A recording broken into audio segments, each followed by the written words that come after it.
Assalamualaikum warahmatullahi wabarakatuh. Saya Sabrina Rizkia Susana, NPM 191302332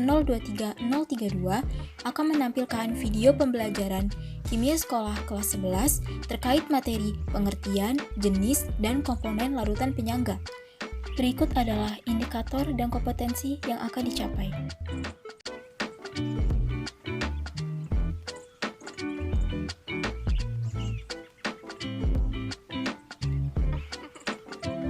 Assalamualaikum warahmatullahi wabarakatuh.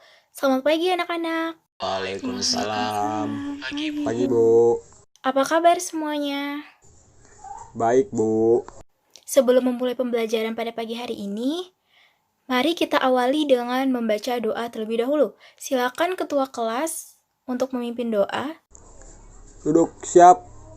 Berdoa mulai. Berdoa selesai. Apakah ada yang tidak hadir pada pagi hari ini? Hadir semua Bu. Oke, hadir semua ya. Sudah pada siap belum untuk belajar hari ini? Sudah Bu. Oke, anak-anak, hari ini Ibu akan mengulas materi minggu lalu. Ada yang masih ingat kemarin kita belajar apa? Asam basa, Bu. Benar sekali, materi asam basa. Sekarang ada yang bisa menjelaskan bagaimana pH asam basa? Saya, Bu. Silakan Petri. Kalau asam memiliki pH kurang dari 7, pH basa lebih dari 7, dan pH air sama dengan 7. Benar sekali. Untuk mengawali materi kita hari ini, silakan cermati animasi pada PPT yang Ibu tayangkan. Jadi anak-anak, Ibu di sini memiliki 2 gelas beker yang sama-sama berisikan air. Ada yang masih ingat pH dari air berapa? 7. Ya, benar sekali. Air memiliki pH 7 yang berarti netral. Lalu, Ibu akan menambahkan sedikit HCl yaitu 2 tetes ke dalam gelas beker yang pertama dan NaOH 2 tetes ke dalam gelas beker yang kedua. Nah, coba amati anak-anak, setelah diukur dengan pH meter, pH awal yang 7 menjadi 6, Bu. Lalu yang ditambahkan dengan natrium hidroksida, pH-nya menjadi 8. Nah, apa yang bisa kalian amati dari sini? Pada asam, pH awal 7 menjadi 6 dan pada basa 7 menjadi 8. Ada yang mau menjelaskan? Ya, apa yang kalian peroleh dari animasi tersebut? Ada yang ingin menjelaskan? Saya, Bu. Nilai pH langsung berubah, Bu. Padahal pada gelas pertama hanya diberi 2 tetes HCl dan pada gelas kedua hanya diberikan 2 tetes NaOH, tapi pH-nya sudah langsung berubah. Ya, benar sekali anak-anak. Jadi nilai pH-nya mengalami perubahan yang sangat cepat ya, padahal hanya diteteskan 2 tetes saja. Nah, anak-anak, coba sekarang kalian amati produk yang Ibu tayangkan dalam PPT. Ini namanya produk apa anak-anak? Sampo. Ada yang tahu perbedaan kedua sampo tersebut? Gambar kiri sampo bayi dan kanan sampo untuk orang dewasa. Ya, benar sekali. Karena kalian bukan bayi lagi, pasti kalian memakai sampo yang kanan kan? Iya, Bu. Lalu, saat kalian keramas, pernah nggak sih busa samponya itu terkena mata? Apa yang kalian rasakan? Ada yang ingin menjelaskan? Pernah, Bu. Jadi, ketika sampo mengenai mata, rasanya sangat pedih, Bu. Ya, benar sekali. Ini kenyataan ya anak-anak. Jika busa dari sampo mengenai mata kita, maka kita akan merasa perih. Namun, hal ini berbeda dengan sampo bayi. Mengingat kulit bayi, rambut bayi, mata bayi yang masih sangat sensitif dan rentan, apakah sampo bayi juga dapat membuat mata bayi terasa perih? Saya, Bu, tidak perih, Bu. Jadi saya pernah memandikan keponakan saya yang masih balita. Lalu, tidak sengaja busa yang dihasilkan oleh sampo mengalir mengenai matanya. Namun keponakan saya tidak menangis sama sekali. Ya, benar. Sampo bayi tidak membuat mata perih. Lalu apa sih yang membuat sampo bayi itu tidak perih di mata? Ada yang tahu? Tidak tahu, Bu. Sekarang coba kalian amati gambar produk yang Ibu tayangkan tadi, lalu cari perbedaan dalam kemasan kedua produk tersebut. Saya, Bu. Iya, silahkan. Jadi, di kemasan sampo bayi terdapat tulisan pH balance. Namun, di kemasan sampo untuk dewasa tidak ada tulisan pH balance-nya, Bu. Benar sekali, Nak. Jadi pada sampo bayi bertuliskan pH balance. Lalu setelah kalian mengetahui ini, apakah ada yang ingin ditanyakan? Saya, Bu. Mengapa di kemasan shampoo bayi ada tulisan pH balance-nya? Baik, adakah yang ingin bertanya lagi?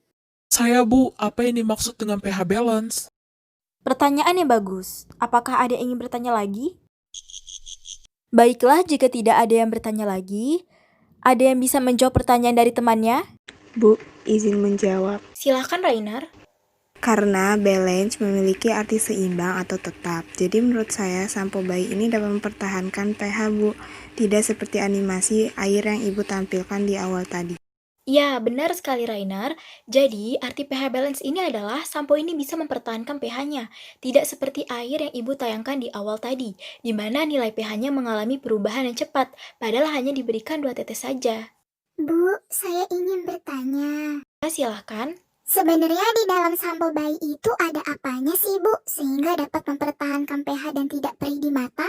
Nah, itu dia yang akan kita pelajari. Untuk menjawab pertanyaan teman kalian, kita akan merancang suatu percobaan mengenai larutan apa saja yang dapat mempertahankan pH. Sebelumnya, Ibu akan membagi kalian ke dalam beberapa kelompok dan meminta kalian untuk berdiskusi merancang percobaan. Kalian sudah tahu kan langkah-langkahnya? Ada yang ingin menyebutkan? Saya, Bu. Pertama, kami menentukan variabel kontrol, variabel bebas, dan variabel terikatnya, Bu. Kemudian menentukan alat dan bahan, lalu membuat prosedur percobaan dan melakukan percobaan. Ya, betul sekali, Nak. Dalam merancang, kalian bisa tanyakan Ibu apabila terdapat hal-hal yang tidak kalian mengerti. Assalamualaikum warahmatullahi wabarakatuh. Selamat pagi, anak-anak. Waalaikumsalam. Pagi, Bu. Minggu kemarin, Ibu meminta kalian untuk merancang prosedur percobaan. Apakah sudah dibuat? Sudah, Bu. Sebelumnya, ada yang bisa menyebutkan apa saja variabel kontrol, variabel bebas, dan variabel terikat pada percobaan ini? Saya, Bu. Variabel bebasnya larutan-larutan yang akan diuji, seperti CH3COOH, CH3COONA, NH4OH, NH4Cl, dan Aquades. Variabel terikatnya pH larutan, dan variabel kontrolnya konsentrasi dan volume. Oke, benar sekali. Sekarang kalian tentukan alat dan bahan apa saja yang digunakan dalam percobaan ini. Siapa yang ingin mencoba? Saya lagi, Bu. Kan, alat dan bahan apa saja yang digunakan? Untuk alat-alatnya yaitu pipet tetes, gelas ukur, gelas kimia, kertas indikator universal, dan pH meter. Sedangkan bahan-bahannya yaitu Aquades, amonia pekat, larutan NH4Cl, NH4OH, CH3COONA, CH3COOH, NaOH, dan HCl.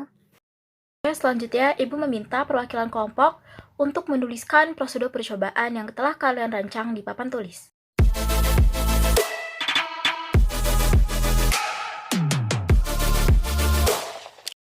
Prosedur percobaan, alat dan bahan sudah kita tentukan. Sekarang, kita akan melakukan percobaan. Ibu meminta 1 orang perwakilan kelompok untuk melakukan percobaan di depan. Siapa yang ingin mencoba? Saya, Bu, ingin mencoba. Oke, silakan Oza maju ke depan. Selagi teman kalian mendemonstrasikan percobaan, tugasnya lain, tolong mengamati dan mencatat ulang pH hasil percobaan dalam tabel hasil percobaan yang telah Ibu sediakan ya.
setelah melakukan percobaan, silakan satu orang menuliskan data hasil pengamatan di papan tulis. Terima kasih Maul. Coba sekarang kalian perhatikan data yang telah dituliskan Maul di papan tulis. Ada yang bisa menyimpulkan terkait perubahan pH Aquades, CH3COOH, dan NH4OH? Saya, Bu. Pada larutan Aquades, CH3COOH, dan NH4OH, pH-nya berubah drastis setelah ditambahkan sedikit asam dan basa. Ya, benar sekali Maul. Larutan Aquades, CH3COOH, larutan NH4OH mengalami perubahan pH yang sangat drastis saat ditambahkan sedikit asam atau basa. Sekarang coba kalian perhatikan campuran larutan CH3COOH dengan CH3CONA dan NH4OH dengan NH4Cl. Ada yang bisa menyimpulkan terkait perubahan pH pada campuran larutan tersebut? Saya, Bu. Campuran larutan CH3COOH ditambah CH3COONA dan NH4OH ditambah NH4Cl ternyata relatif dapat mempertahankan pH-nya, Bu. Tidak seperti larutan CH3COOH dan Na4OH saja. Nah, benar sekali, Nak. Jadi campuran larutan tersebut pH-nya relatif tetap atau tidak berubah. Sekarang sudah tahu kan perbedaannya? Nah, sekarang ada yang bisa menghubungkan hasil pengamatan tersebut dengan produk sampo bayi yang bertuliskan pH balance seperti yang dibahas di awal. Saya, Bu, ternyata terdapat larutan yang dapat mempertahankan pH walaupun ditambahkan sedikit asam dan basa, yaitu contohnya campuran larutan CH3COOH ditambah CH3COONA dan NH4OH ditambah NH4Cl. Menurut saya, hal ini sejalan dengan pH balance pada sampo bayi yang harus mempertahankan pH agar tidak terlalu asam dan tidak terlalu basa, karena kulit bayi, rambut bayi yang masih sangat sensitif. Tepat sekali, Lutfia. 100 untuk kamu. Baiklah, apakah ada yang ingin ditanyakan? Saya, Bu. Silakan. Bagaimana cara kerja larutan campuran tersebut sehingga dapat mempertahankan pH? Oke, pertanyaan yang bagus. Sebelum Ibu menjawab pertanyaannya, Ibu ingin bertanya. Apa itu asam basa menurut Brausset-Lowry? Apakah masih ada yang ingat? Ya, silakan. Asam bisa mendonorkan H+ dan basa penerima H+. Bagus. Ada yang ingin menambahkan lagi? Asam adalah senyawa yang dapat memberikan proton atau H positif kepada senyawa lain, disebut juga donor proton. Sedangkan basa ialah senyawa yang menerima proton atau H positif dari senyawa lain, disebut juga aseptor proton. Ya, betul sekali. Coba sekarang ada yang tahu contoh dari asam yang dapat mendonorkan H+? CH3COOH, Bu. Good. Ada yang mau menuliskan reaksinya di papan tulis? Saya, Bu. Ya, silakan. Tepat sekali. Selanjutnya, ada yang ingin menuliskan reaksi senyawa basa menurut Brausset-Lowry? Benar, tepuk tangan untuk kalian semua. Wah, ternyata masih pada ingat ya. Jadi, asam basa Brausset-Lowry merupakan konsep awal yang harus dikuasai sebagai pemahaman dasar untuk memasuki materi ini. Nah, sampai sini sudah mengerti kan cara kerja campuran tersebut? Belum, Bu. Oke, kalau belum mengerti, sekarang coba amati animasi mekanisme kerja mengenai campuran larutan tersebut yang akan Ibu tampilkan dalam PPT. Masih berikut ini. Nah, di sini dapat kita lihat bahwasanya terdapat larutan penyangga asam.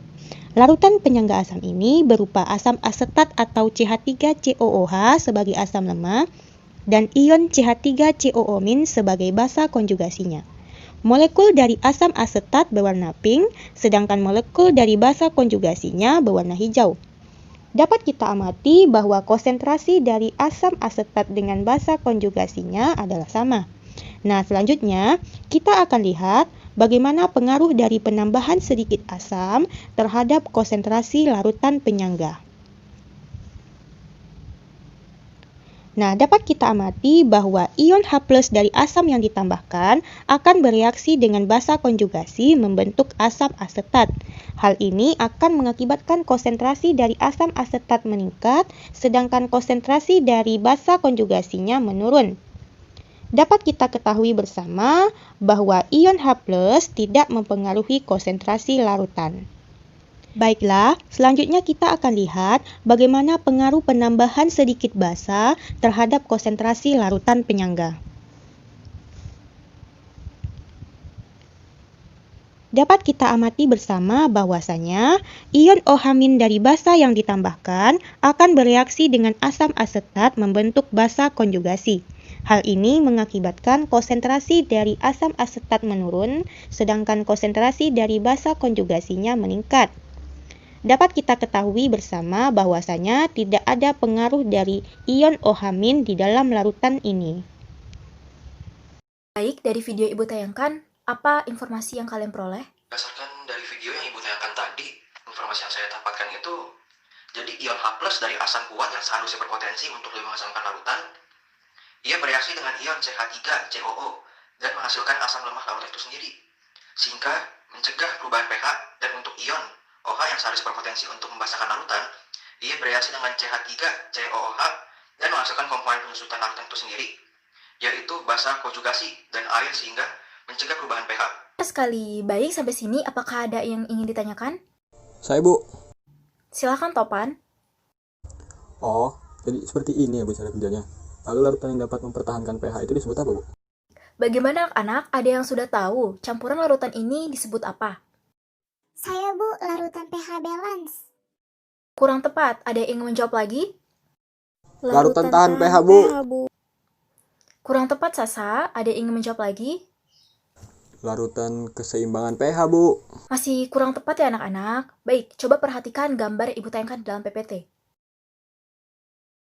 Nah, di sini Ibu menganalogikan dengan tiang yang ada di bangunan. Ada yang tahu fungsi dari tiang yang terdapat di bangunan itu untuk apa?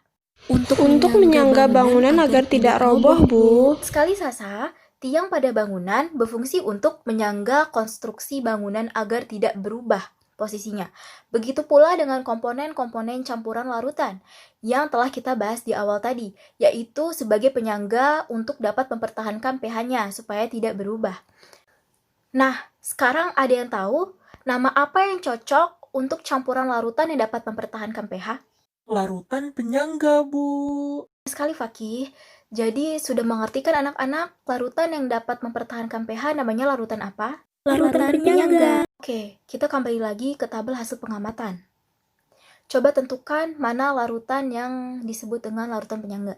Yang campuran larutan CH3COOH plus CH3COONA dan campuran larutan NH4OH plus NH4Cl. Ya, benar sekali. Dari data tersebut, ada yang tahu jenis-jenis larutan penyangga? Saya, Bu. Jenis larutan penyangga ada penyangga asam dan penyangga basa, Bu. Ya, benar. Lalu ada yang tahu komponen-komponen pembuat larutan penyangga? Saya Bu, campuran asam lemah dan basa konjugasinya atau basa lemah dengan asam konjugasinya. Ya, benar sekali. Apakah ada yang ingin ditanyakan lagi? Izin bertanya, Bu. Apakah pH pada larutan penyangga juga dapat berubah drastis? Jika bisa, mengapa demikian? Baik, Vio. Pertanyaan yang bagus. Untuk materi itu akan kita bahas di pertemuan selanjutnya ya, Nak. Yaitu mengenai materi kapasitas penyangga. Yang ingin ditanyakan lagi terkait materi ini? Baik, jika tidak ada yang bertanya, maka Ibu yang akan bertanya. Ada yang bisa menyimpulkan keseluruhan pembelajaran kita pada hari ini? Jadi kesimpulannya, terdapat larutan yang dapat mempertahankan pH walaupun ditambahkan sedikit asam atau basa atau air, dan larutan itu disebut larutan penyangga. Larutan penyangga dapat dibentuk dari asam lemah dan basa konjugasinya atau basa lemah dengan asam konjugasinya, di mana komponen-komponen ini dapat mencegah H+ dan OH- mengasamkan dan membasahkan larutan. Ada lagi yang ingin menambahkan? Saya Bu. Ya, silakan Silva. Sampo bayi merupakan salah satu sistem larutan penyangga. Karena bayi masih rentan dan sensitif, maka sampo bayi harus bisa mempertahankan pH agar tidak terlalu asam dan tidak terlalu basah. Ya, benar sekali. Kesimpulan dari Faki dan Silva sangat singkat dan jelas. Baik, Ibu rasa cukup pembahasan kita hari ini. Untuk menjawab pertanyaan Vio, kita lanjutkan minggu depan ya mengenai materi kapasitas penyangga. Tugas dari Ibu baca-baca materinya di rumah. Baik, Ibu akhiri. Wassalamualaikum warahmatullahi wabarakatuh. Waalaikumsalam warahmatullahi wabarakatuh, Bu.